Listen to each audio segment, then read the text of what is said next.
نحمده ونصلي ونسلم على رسوله الكريم اما بعد فاعوذ بالله من الشيطان الرجيم بسم الله الرحمن الرحيم ان الله وملائكته يصلون على النبي يا ايها الذين امنوا صلوا عليه وسلموا تسليما اللهم صل على محمد وعلى ال محمد كما صليت على ابراهيم وعلى ال ابراهيم انك حميد مجيد اللهم بارك على محمد وعلى ال محمد كما باركت على ابراهيم وعلى ال ابراهيم انك حميد مجيد اللهم رب اشرح لي صدري ويسر لي امري واحلل عقدة من لساني يفقهوا قولي اللهم رب يسر ولا تعسر وتمم بالخير اللهم افتح علينا حكمتك وانشر علينا رحمتك يا ذا الجلال والاكرام بسم اللہ الرحمن الرحیم باب اجر من قضى بالحکمت لقوله ومن لم يحكم بما انزل الله فاولئك هم الفاسقون.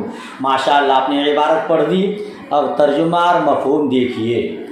باب اجری من قضا بالحکمت، حکمت کے ساتھ فیصلہ کرنے والے کا اجر. حکمت کے ساتھ فیصلہ کرنے والے کا اجر، جی جو علم و حکمت کی روشنی میں فیصلہ کرے گا اسے رب تبارک و تعالیٰ کیا اجر عطا فرمائے گا، اس کے بارے میں یہ باب ہے.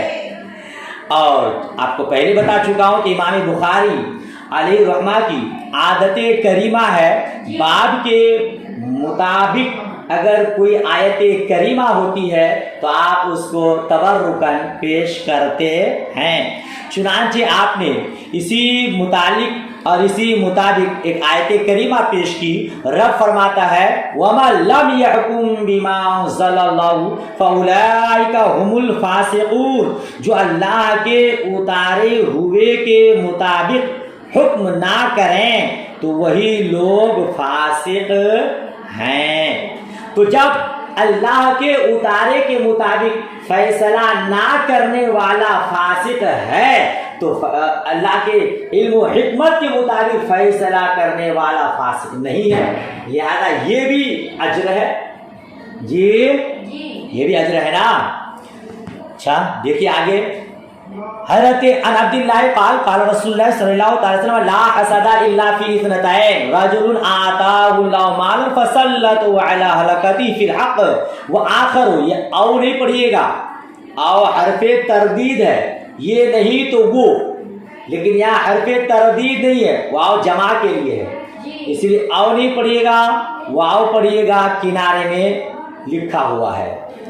وآخر آتاہ اللہ حکمتا فہو یقضی بہا ویعلمہا. حضرت عبداللہ رضی اللہ تعالی عنہ سے روایت فرماتے ہیں رسول پاک صلی اللہ تعالی علیہ وسلم نے ارشاد فرمایا حسد نہیں ہے مگر دو چیزوں میں. حسد نہیں ہے ایک وہ آدمی جس کو اللہ تبارک و تعالی نے مال عطا فرمایا، ایک وہ آدمی اور اسے راہ حق میں لوٹانے کی توفیق دی.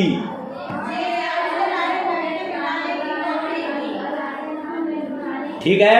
اور دوسرا وہ شخص جس کو اللہ تعالی نے علم و حکمت عطا فرمائی تو وہ اسی کے مطابق فیصلے کرتا ہے. حکمت دی، علم و حکمت عطا فرمایا، فہو یقضی بہا، وہ اسی کی روشنی میں فیصلہ کرتا ہے اور اس کی تعلیم دیتا ہے. سبحان اللہ. کیا مطلب؟ باب سے مناسبت کیسے اس حدیث کو کہ جس نے علم و حکمت کی روشنی میں فیصلہ کیا اس کا اجر کیا ہے. دیکھیے نا اللہ تبارک و تعالی ان دو آدمی پر اپنا خصوصی رحم و کرم فرماتا ہے. ایک تو وہ جس کو اللہ نے مال دیا اور ساتھ میں راہ حق پر خرچ کرنے کی توفیق بھی دی. وہ آدمی قابل رشک ہے، وہ آدمی مصطفیٰ کریم فرماتے وہ دو آدمی قابل رشک ہے، ایک تو وہ جس کو اللہ نے مال دیا اور ساتھ میں خرچ کرنے والا دل دیا، یعنی عثمان غنی رضی اللہ تعالیٰ عنہ کی سخاوت کا حصہ عطا فرمایا۔ اور دوسرا وہ آدمی جس کو اللہ نے علم و حکمت عطا فرمائی اور وہ اسی علم و حکمت کی روشنی میں فیصلہ کرتا ہے۔ تو ایسے دو آدمی کی مصطفیٰ کریم نے تعریف پیش کی ہے، لہذا معلوم ہوا کہ یہ دو آدمی اجر والے ہیں، بہتر اجر ملے گا۔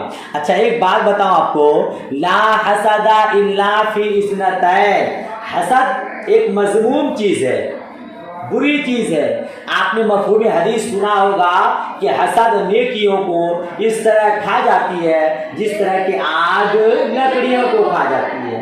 اور ایک حدیث ہے مفہوم حدیث، اگر آپ کسی کے بارے میں جلن رکھتے ہیں، حسد رکھتے ہیں، کسی کی تباہی چاہتے ہیں، تو روایت ہے مفہوم حدیث کہ مرنے سے پہلے وہ چیز خود اس کو لاحق ہوگی۔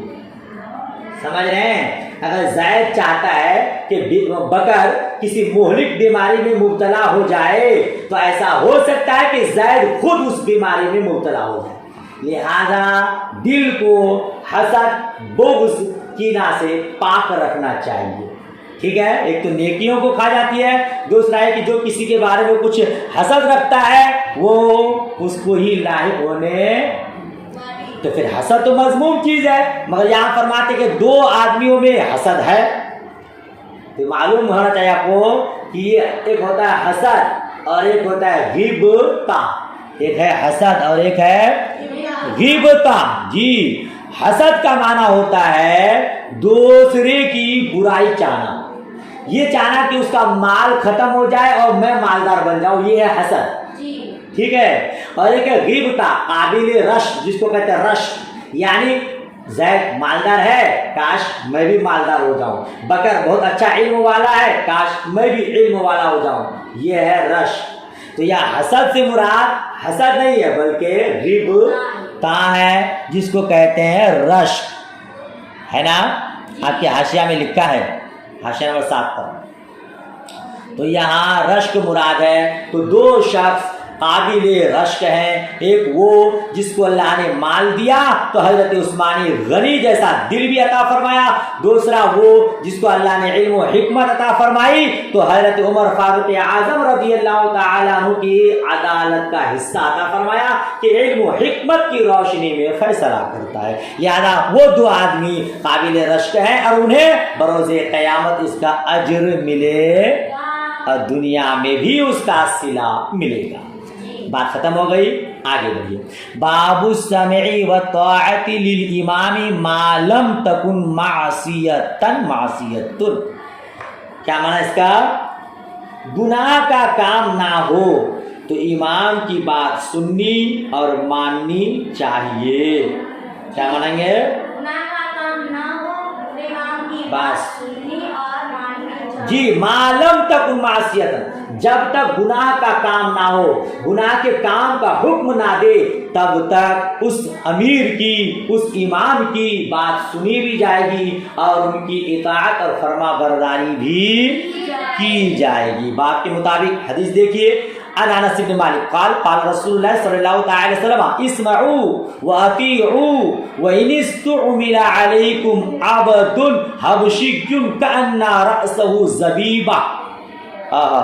حضرت انس بن مالک رضی اللہ تعالی عنہما سے روایت فرماتے ہیں رسول پاوقار صلی اللہ تعالی وسلم نے ارشاد فرمایا، اسمعوا، سنو اور اس کا حکم مانو۔ کیا سنو؟ یعنی امیر کی، امام کی بات سنو اور امام کی اطاعت کرو، اگرچہ تمہارے اوپر حبشی غلام کو عامل بنا دیا جائے، اگرچہ تمہارے اوپر، علیکم نا، اگرچہ تمہارے اوپر حبشی غلام کو عامل بنا دیا جائے، خواہ اس کا سر منقع جیسا ہو، خواہ اس کا سر، غور کیجئے گا، مطلب یہ کہ اگر کوئی امام آپ کا ہے تو وہ قابل تعظیم و توقیر ہے، قابل اطاعت ہے. اگر آپ کا امام ہے تو وہ جیسا بھی امام ہے، اگر آپ نے اس کو اپنا پیشوا مانا ہے، رہبر مانا ہے، تو ان کی اطاعت کرنی ہے. مصطفیٰ کریم فرماتے اگرچہ حبشی غلام کو بنا دیا جائے، اگرچہ اس کا سر منقع جیسا ہو. مطلب کیا ہوا؟ اس کا سر منقع جیسا ہو. اس کی وضاحت میں آپ کو گلزار دبستہ کی ایک حکایت سے کروں. آپ نے پڑھا ہوگا جماعت اعدادیہ میں گلزار دبستہ حصہ دوم، اس میں ایک حکایت ہے کہ ایک شخص نے خواب دیکھا. کیا خواب دیکھا؟ جس کا سر چھوٹا ہو اور داڑھی بڑی و لمبی ہو وہ بے وقوف ہوتا ہے. خواب دیکھا، بیدار ہوا، تو اب وہ غور و خوض میں لگ گیا، ارے یہ خواب جو میں نے دیکھا وہ تو مجھے پر فٹ ہو رہا ہے. میرا سر چھوٹا ہے اور داڑھی لمبی ہے، اب تو مجھے لوگ بے وقوف کہیں گے جو یہ حکایت سنیں گے اور پڑھیں گے. تو اب کیا کرا جائے؟ تو اس نے کہا کہ اچھا چلو، سر کو تو بڑا نہیں کر سکتا، البتہ داڑھی کو تو چھوٹی کر سکتا ہوں. جب میرا سر بھی چھوٹا ہوگا، داڑھی بھی چھوٹی ہوگی، تو لوگ مجھے بے وقوف نہیں کہیں گے. اس نے رات کے اندھیرے میں، اسی رات میں کینچی تلاش کیا، کینچی نہیں پایا، تو اس نے داڑھی کو پکڑا اور چراغ میں، جو داڑھی جلتے جلتے ہاتھ کے قریب آئی تو ہاتھ چھوڑ دیا، پوری داڑھی جل گئی، چہرہ جل گیا. کیا معلوم ہوا کہ جس کا سر چھوٹا ہو، داڑھی لمبی ہو، وہ بے وقوف ہوتا ہے. تبھی تو بے وقوفی اس نے کیا نا، اس کی بے وقوفی ظاہر ہو گئی، حماقت ظاہر ہو گئی. ارے بھائی صبح کر لیتے ایسا، اسی رات میں ویسا کرنے لگ گیا، اس کی حماقت ظاہر ہو گئی. تو صاف معلوم ہو گیا چھوٹا سر والا، لمبی داڑھی والا بے وقوف ہوتا ہے. جی ایک مشت سے کم رکھنا بھی نہیں ہے، اور ایک مشت سے بہت زیادہ لمبی ہو جائے تو کٹنگ کر لینی چاہیے، ورنہ سیخی وغیرہ سے مشابہت لازم نہ ہے. ٹھیک ہے؟ ہاں مشہور بات ہے، سر بڑا سردار کا اور پیر بڑا.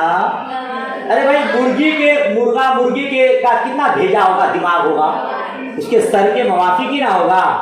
بھینس میں دماغ زیادہ ہوگا، بھیجا زیادہ ہوگا، بکری میں زیادہ ہوگا، مرغی میں معمولی سا ہوگا. جب چھوٹا سر ہوگا تو بھیجا بھی چھوٹا ہوگا، دماغ بھی چھوٹا ہوگا. مصطفیٰ کریم فرماتے ہیں کہ وہ چاہے جیسا بھی امام ہے، لیکن جب تم نے اس کو امام بنا دیا تو تمہیں اس کی اطاعت کرنی ہے. لہذا امام بنانے سے پہلے ہی سوچنا چاہیے کہ اس کو امام بناؤں یا نہ بناؤں. پیر کا دامن تھامنے سے پہلے جانچ پڑتال کرنی چاہیے کہ ہمارے پیر میں وہ شرائط ہے کہ نہیں جو ایک پیر کے لیے ضروری ہے. اگر پیر بنا دیے تو اب دیکھو سمجھ شریف میں بات آئی. مگر کب تک؟ اگر پیر ہے جاہل، دونوں ہاتھوں کے 10 انگلیوں میں 10 انگوٹھی پہننے والا، مان لو کہ وہ شریعت کا پیروکار نہیں ہے، تو پھر ہمیں کیا شریعت بتائے گا وہ؟ تو پھر ایسے کو پیر ماننا بھی نہیں ہے. بات تھا ہی کہ جب تک معصیت نہ ہو تب تک اطاعت ہے، اور جب معصیت ہو، ہمارا پیر خود نعوذ باللہ کسی کا پیر جو ہے خود نماز نہیں پڑھتا ہے، گناہ کرتا ہے، چرس پیتا ہے، تو پھر ایسا پیر نہیں، وہ پیر ہے، اب اس کی بات نہیں ماننی ہے. سمجھ شریف میں بات آئی. آگے بڑھیے. عن ابن عباس یروی قال قال النبی صلی اللہ تعالی وسلم من رعا من امیرہ شیئا فکرہہ فلیصبر فإنه ليس أحد يفارق الجماعة شبرا فيموت إلا مات میتة جاہلیہ. حضرت ابن عباس رضی اللہ تعالی عنہما سے روایت ہے، قال انہوں نے فرمایا، نبی کریم صلی اللہ تعالی وسلم نے ارشاد فرمایا، من رعا من امیری، جو شخص اپنے امیر میں کوئی ایسی بات دیکھے جس کو یہ ناپسند کرتا ہے. کیا میں نے ترجمہ؟ جو شخص اپنے امیر میں کوئی ایسی بات دیکھے فکرہہ، جس کو وہ ناپسند کرتا ہے. اصل اس ترجمہ یوں بھی کر سکتے ہیں، جو اپنے امیر میں کوئی ناپسندیدہ بات دیکھے تو کیا کرے؟ فلیصبر، چاہیے کہ صبر کرے، چاہیے کہ جی ٹوکے نہیں، صبر کرے. کیونکہ تم میں سے جو بھی جماعت سے ایک بالش برابر جدا ہو، ایک بالش برابر جی شبرن کا معنی بالش، بالش جانتے نا ہم لوگ بولتے ہیں اپنی زبان میں اس کو بتا، بالش کیے. پھر مرا تو جاہلیت کی موت مرے گا، جاہلیت کی موت. جی اگر آپ کسی کو امیر و امام بنا لیے ہیں تو اب اگر کوئی ناپسندہ بات بھی دیکھ رہے ہیں تو صبر کیجئے، پہلے دیکھیے کہاں تک یہ بات صحیح ہے نہیں ہے، فوراً ٹوکیے نہیں. اپنے آپ نے مجھ حقیر سے بخاری شریف جلد اول پڑھا، اس میں حضرت موسیٰ کلیم اللہ علیہ تحیہ و ثنا اور حضرت خضر علیہ السلام کا واقعہ پڑھا نا. حضرت خضر علیہ السلام کو علم باطنی، حضرت موسیٰ علیہ السلام کو علم ظاہری، اور حضرت خضر علیہ السلام سے علم حاصل کرنے کے لیے آپ کی سنگت اختیار کی، ٹوک پڑے آپ کو جدا کر دیا. پڑھے ہیں جی. خطائے عالم گرفتن خطاس، عالم کی غلطی پکڑنا بھی غلطی ہے. مگر ہاں کوئی عالم نماز نہیں پڑھتا ہے پنجہ وقتہ اور کوئی کہتے کہ حضرت آپ نماز نہیں پڑھتے تو یہ خطا نہیں ہے. میں یہ کہتا ہوں کہ وہ عالم ہی نہیں جو پابند شرع نہ ہو. جی خالی لباس پہن لینے سے، کسی مدرسہ سے سند حاصل کرنے سے عالم نہیں ہو جاتا. عالم وہ جس کے دل میں خوف خدا ہو. سمجھ رہے ہیں آپ؟ ہاں انما یخشی اللہ من عباد العلماء، بے شک اللہ سے ڈرنے والے علماء ہی ہیں. تو جن کے دل میں اللہ کا خوف ہے وہی عالم ہے، اور جو عالم ہے وہ بے نمازی نہیں ہو سکتا، وہ بے نمازی نہیں ہو سکتا. جی تو شریعت کا پابند ہو اور وہ کچھ غلطی کر جاتے ہیں تو صبر کرنا چاہیے. ہو سکتا ہے اس میں کوئی اس کی مصلحت ہو، اس کے اندر کوئی دوسرا فلسفہ ہو. ٹھیک ہے، تو لہذا جماعت سے جدا نہیں ہونا چاہیے. ہم اہل سنت والجماعت الحمدللہ الحمدللہ ہم بھی جماعت ہیں. ہماری جماعت سے جدا ہوا وہ کہیں کا نہیں رہا. جو تیرے در سے یار پھرتے ہیں در بدر یوں ہی خار پھرتے ہیں، نہیں حضور اعلیٰ کا شعر. تو ہم اہل سنت والجماعت الحمدللہ الحمدللہ مصطفیٰ جان رحمت صلی اللہ تعالی علیہ وسلم کا دامن مضبوطی کے ساتھ تھامے ہوئے ہیں. تو اس جماعت اہل سنت سے جو جدا ہوا وہ جاہلیت کی موت مرا گویا کہ. سمجھ رہے ہیں آپ؟ اچھا جاہلیت کی موت مرنے کا کیا مطلب؟ حاشیہ 10 کے اخیر میں 11 سے پہلے لکھا ہے جاہلیت کی موت مرنے کا مطلب یہ ہے کہ اس کا کوئی امام نہیں ہوگا، اس کا کوئی پیشوا نہیں ہوگا. یہ جاہلیت کی موت مرنے کا یہ مطلب نہیں کہ وہ کافر ہو کر مرا. ہاں یہ مطلب ہے کہ اس کا کوئی رہنما، کوئی پیشوا. جی آپ زمانہ جاہلیت جانتے ہیں حضرت عیسیٰ علیہ السلام کے آسمان میں اٹھا لینے کے بعد مصطفیٰ کریم کے آنے سے پہلے تقریباً 550 سال کا زمانہ ہے. اس زمانے میں کوئی نبی تشریف نہیں رہا، تو وہ جاہلیت والے کا کوئی امام نہیں رہا. لہذا جو جماعت اہل سنت سے جدا ہو کر مرا اس کا کوئی پیشوا نہیں ہے. اور آپ نے جعل حق میں پڑھا ہوگا اللہ عز و جل کا ارشاد ہے مفہوم آیت، کل بروز قیامت ہر کوئی اس کے پیشوا رہنما کے ساتھ پکارا جائے گا. سبحان اللہ سبحان اللہ. تو ہم غوث اعظم رضی اللہ تعالیٰ عنہ کو مان رہے ہیں، ہم سرکار اعلیٰ حضرت کو مان رہے ہیں. کل بروز قیامت ہمیں انہی کے ساتھ پکارا جائے گا. جس کا کوئی رہبر نہیں، جس کا کوئی پیر نہیں وہ کہیں کا نہیں. تصوف میں ہے جس کا کوئی پیر نہیں اس کا پیر شیطان ہے. سمجھ رہے؟ تو اچھے پیر کا دامن مضبوطی کے ساتھ تھامیے، انشاءاللہ بروز قیامت انہی کے ساتھ اپنا حشر ہوگا. آگے بڑھوں، آگے بڑھتا ہوں. عن عبد اللہ عن نبی صلی اللہ علیہ وسلم قال السمع والطاعة على المرء المسلم فيما أحب وكره ما لم يؤمر بمعصية فَإِذَا أُمِرَ بِمَعْصِيَةٍ فَلَا سَمَعَ وَلَا طَاعَةَ.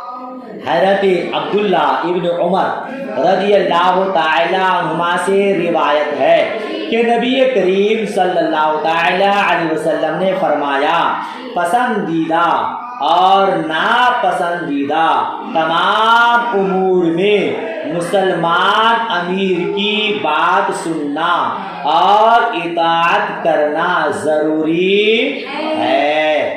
جی چاہے بات پسند آئے چاہے نہ آئے، اگر آپ نے اس کو امیر بنایا ہے تو اب ان کی اطاعت کرنی ہے، ان کی بات سننی، جب تک وہ گناہ کا حکم نہ کرے، جب تک وہ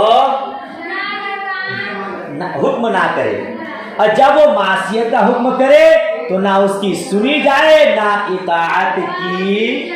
جی اندھی تقلید نہیں کرنی ہے کہ ہمارا پیر چرس پی رہا ہے، اور ایسے بھی ہیں لوگ، ہوا میں پرواز کرتا ہے، بھائی خالی کرامت دکھانا نہیں ہے، وہ کرامت نہیں ہے، شعبہ آبادی ہے۔ کرامت جو صوم و صلات کا پابند نہ اس سے صدور ہو، اس سے صادر ایسا ہو سکتا ہے نہ، یارا بے نمازی ہے۔ ہاں بہت سے لوگ ایسے پیر ہیں جو چلتے پھرتے نماز پڑھ لیتے ہیں، اور کوئی مدینہ شریف میں جا کے نماز پڑھتا ہے، مصلی یہاں بچھایا، تھوڑی دیر بعد اٹھا لیا، مرید نے پوچھا حضور نماز پڑھ لی؟ ہاں میں تو نماز مدینہ میں پڑھتا ہوں۔ نعوذ باللہ من ذالک۔ تو ایسے نہیں، جب اچھی کاموں کا حکم دے تو ان کی بات سنی جائے، اگر غلط باتوں کا حکم دے تو پھر ان کی اطاعت نہیں کرنی ہے۔ اگر پیر کہتا ہے نماز پڑھنے کی کوئی ضرورت نہیں ہے، ہم تمہارا بیڑا پار کر دیں گے، معاذ اللہ، لا حول پڑھو، اس کو چھوڑو جلدی سے۔ بہرحال تو بات سمجھ شریف میں آ گئی، ترجمہ ہو گیا، مفہوم سمجھ میں آ گیا، آگے بڑھوں؟ ہاں ماشاءاللہ۔ آگے کی حدیث دیکھیے، کن سے روایت ہے؟ عن ابی عبد الرحمن عن علی قال بعث النبی، آخری روایت سے، آخری راوی سے ترجمہ کرتا ہوں، ٹائم زیادہ چلا جائے گا۔ عن ابی عبد الرحمن عن علی قال بعث النبی صلی اللہ علیہ وسلم سریۃ وامر علیہم رجلا من الانصار وامرهم ان یطیعوه فغضب علیہم۔ ترجمہ دیکھیے، حضرت ابو عبد الرحمن رضی اللہ تعالی عنہ سے روایت، وہ روایت کرتے ہیں مولا کائنات مولا علی رضی اللہ تعالی عنہ سے، فرماتے ہیں نبی کریم صلی اللہ تعالی علیہ وسلم نے ایک لشکر کو بھیجا، ایک لشکر کو سریہ کہتے ہیں، چھوٹے لشکر کو۔ حاشیہ نمبر 1 میں لکھا کہ قطعۃ من الجیش، لشکر کے ایک ٹکڑا کو کہتے ہیں، کتنے ہو؟ 300 او 400، یعنی 300 یا 400، 300-400 لشکروں پر جو مشتمل ہو اس لشکر کو سریہ کہتے ہیں۔ تو مصطفیٰ کریم نے 300 یا 400 لوگوں کو بھیجا، وہ امرا علیہم رجل من الانصار، اور ان لوگوں پر ایک انصاری آدمی کو امیر بنا دیا، ایک انصاری آدمی کو امیر بنا دیا، امیر مقرر کر دیا۔ وہ امرهم ان یطیعوه، اور ان لوگوں کو حکم دیا کہ ان کی اطاعت کرو، اور ان لوگوں کو ہاں لشکروں کو کہہ دیا یہ تمہارا امیر ہے، ان کی بات ماننا۔ فغضب علیہم، تو وہ امیر ان لوگوں پر ناراض ہو گیا، وہ امیر ان لوگوں پر غضبناک ہو گیا، غضب کا فعل وہ امیر۔ وہ قال الیسا قد امر النبی صلی اللہ تعالی وسلم ان تطیعونی، اور اس نے کہا کیا نبی کریم صلی اللہ تعالی علیہ وسلم نے تم لوگوں کو حکم نہیں دیا کہ ان کی اطاعت کرنا، ان تطیعونی کہ میری اطاعت کرنا، میری، یعنی کوئی بات اس امیر نے کہا ان لوگوں نے نہیں مانا، یہ امیر غضبناک ہوا انصاری، تو اس نے کہا کہ کیا حضور نے تم لوگوں کو نہیں کہا تھا کہ میری اطاعت کرنا، آج تم لوگ میری بات کیوں نہیں مان رہے ہو؟ قالوا بلا، ان لوگوں نے کہا کیوں نہیں، ہاں حضور نے تو حکم دیا تھا ہم لوگوں کو کہ آپ کی ہم لوگ اطاعت کریں۔ قال عزمت علیکم لما جمعتم حطبا واوقدتم نارا ثم دخلتم فیہا، اس امیر نے کہا میں نے ارادہ کیا ہے، میں نے ارادہ کیا ہے، کیا ارادہ کیا ہے؟ جب تم ایندھن اکٹھا کر لو، جب تم ایندھن لکڑیاں جمع کر لو اور اسے خوب روشن کر لو، خوب بھڑکا دو، آگ جلا دو، تو تم اس میں داخل ہو جاؤ، تم لوگ اس میں داخل ہو جاؤ۔ جی یہ حکم دے دیا. فجمعوا حطبا تو ان لوگوں نے لکڑیاں جمع کی. فاوقدوا اور ان لوگوں نے آگ بھڑکا دیا, جلا دیا. فلما ہموا بدخولہ تو جب لوگ اس میں داخل ہونے کا ارادہ کیے. فقام قامہ پہ حاشیہ لگا کنارے میں, فقاموا تو وہ لوگ رک گئے. تو وہ لوگ ینظر بعضهم الی بعض اور ایک دوسرے کو دیکھنے لگے. وہ لوگ رک کر ایک دوسرے کو. فقال بعضهم انما تبعنا النبي صلی اللہ تعالی وسلم فرارا من النار افندخلها. تو ان میں سے کچھ نے کہا, ان میں سے کچھ لوگوں نے کہا ہم نے تو نبی کریم صلی اللہ تعالی علیہ وسلم کا اتباع کیا ہے آگ سے بچنے کے لیے. ہم لوگوں نے ہم لوگوں نے تو مصطفیٰ کریم سے بیعت اسی لیے کیا تاکہ آگ سے بچ جائے, آگ سے دور رہے. ٹھیک ہے نا. اب دوزخ کی آگ حضور اعلیٰ فرماتے ہیں نا, کیا فرماتے ہیں جی, کیا فرمایا حضور اعلیٰ نے؟ عشق تیرے صدقے جلنے سے چھٹے سستے, جو آگ لگائی ہے وہ آگ بجھائے گی. صحابہ کرام ایک دوسرے کو دیکھنے لگے. ہم نے اپنے دل میں عشق مصطفیٰ کا چراغ جلایا ہی اس لیے ہے تاکہ دوزخ کی آگ سے بچے, اور یہ امیر ہم لوگوں کو آگ میں جانے کا حکم دے رہا ہے. یہ تو خودکشی ہے, اس کی وجہ سے تو ہمیں دوزخ کی آگ میں جلنا پڑے گا, تو بھلا ہم اس میں کیوں داخل ہوں. سمجھ شریف میں بات آئی. تو ایک دوسرے کو دیکھنے لگے اور کہا ہم نے نبی کریم صلی اللہ تعالی علیہ وسلم سے آگ سے بچنے کے لیے بیعت کی ہے. افندخلوها تو کیا ہم لوگ اس میں داخل ہوں گے؟ حمزہ استفہام انکار یا نہیں داخل ہوں گے؟ فبینہم ابھی وہ لوگ اسی کشمکش میں تھے, اسی درمیان تھے. اذ خمدت النار کہ اچانک آگ بجھ گئی. وسکن غضبہ اور اس امیر کا غصہ ٹھنڈا ہو گیا. فذکر للنبی صلی اللہ تعالی علیہ وسلم نبی کریم صلی اللہ تعالی علیہ وسلم سے اس کا تذکرہ کیا گیا, یعنی حضور کو یہ پورا قصہ پورا واقعہ بتایا. فقال لو دخلوها ما خرجوا منها ابدا حضور نے ارشاد فرمایا اگر تم لوگ اس میں داخل ہو جاتے تو کبھی اس سے نہ نکلتے. کیا فرمایا؟ ہمیشہ ہمیشہ کے لیے دوزخ میں جلتے رہتے. اچھا ہوا تم لوگ اس معاملہ میں اپنے امیر کی بات نہیں مانے. انما الطاعت فی المعروف بے شک اطاعت تو صرف نیک باتوں میں ہے. بے شک اطاعت تو صرف نیک باتوں میں ہے, اچھی باتوں میں اطاعت ہے. رب کی نافرمانی میں امیر کی اطاعت نہیں ہے. گھنٹی لگ گئی. ایک حدیث پڑھا دوں. باب من لم یسأل اللہ الامارۃ اعانہ اللہ. یہ باب اس بارے میں جو اللہ سے امارت نہ مانگے اللہ اس کی اعانت کرے گا. جی جو یہ بھی کہتے ہیں جو حکومت طلب نہ کرے تو اللہ اس کی مدد کرتا ہے. اللہ اس کی مدد کرتا. جی حکومت مانگ کے نہیں لینا چاہیے, سربراہی مانگ کے نہیں لینا چاہیے. ہاں کوئی دے تو قبول کیجیے, مگر بڑی ذمہ داری ہے, بڑی ذمہ داری ہے. حضرت عبد الرحمن بن سمورہ سے روایت فرماتے نبی کریم صلی اللہ تعالی علیہ وسلم نے ارشاد فرمایا اے ابو عبد الرحمن بن سمورہ امارت نہ مانگو, امارت حکومت طلب نہ کرو. فإنك إن أوتيتها عن مسألة وكلت إليها کیونکہ اگر تمہارے مانگنے سے تمہیں حکومت عطا کی جائے تو اسے تم پر سپرد کی جائے گی, اسے تم پر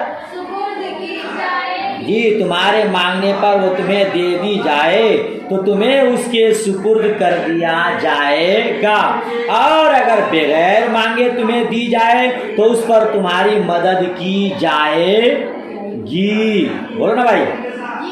اور جب تم کسی بات پر قسم کھاؤ اور پھر بھلائی اس کے سوا میں دیکھو، اس کے علاوہ میں دیکھو، تو اپنی قسم کا کفارہ دے دو اور وہ کام کرو جس کے اندر بھلائی ہو۔ جی حکومت مان کر لے لینی چاہیے، ورنہ اللہ کی مدد شامل حال نہیں رہے گی۔